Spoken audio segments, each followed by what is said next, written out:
Di Indonesia, menjelang akhir zaman ini akan terjadi perang spiritual. Waktu April lalu, aku dapat intuisi yang kuat banget harus menuntaskan baca buku sejarah dunia yang disembunyikan ini. Waktu itu, intuisi bilang, bacalah buku ini dulu karena misteri sejarah dunia akan terjawab dari sini. Dan benar saja, banyak sejarah tersembunyi yang tidak pernah dipaparkan di buku lain justru dirangkum lengkap di buku ini. Salah satu hal yang menakjubkan adalah bab terakhirnya, di mana Jonathan Black menjelaskan tentang Dajjal atau Antikristus. Dajjal atau Antikristus ini memiliki pemahaman yang sedikit berbeda dengan yang diajarkan oleh guru agama. Dajjal atau Antikristus ini tidak hanya orang yang suka dengan tipu daya dan menuhankan dirinya sendiri. Ia tak hanya orang yang lihai memperdaya orang lain sehingga banyak memiliki pengikut dan murid. Tapi ia juga adalah manusia yang memiliki kemampuan spiritual, entah supernatural, hipnotis, dan sebagainya. Namun sifat kekuatan dia adalah egosentris atau hanya untuk kepentingan pribadinya saja. Semenjak era peradaban Mesopotamia dan Mesir kuno, spiritualitas dan supernatural tidak terpisahkan dari kehidupan manusia.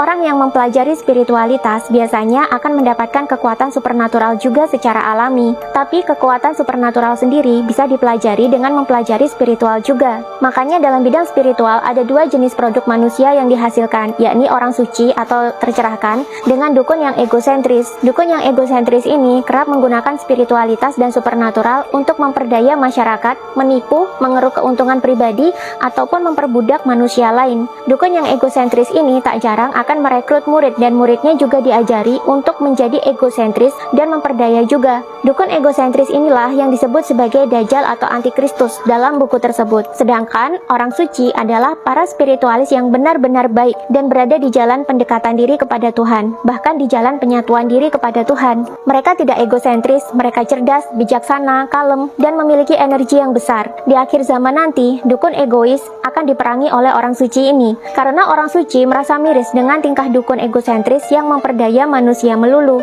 Perang akan dimulai dengan pembongkaran kepalsuan dukun, perdebatan, hingga perang spiritual atau energi. Entah kenapa, ini mirip sekali kejadiannya dengan di Indonesia akhir-akhir ini.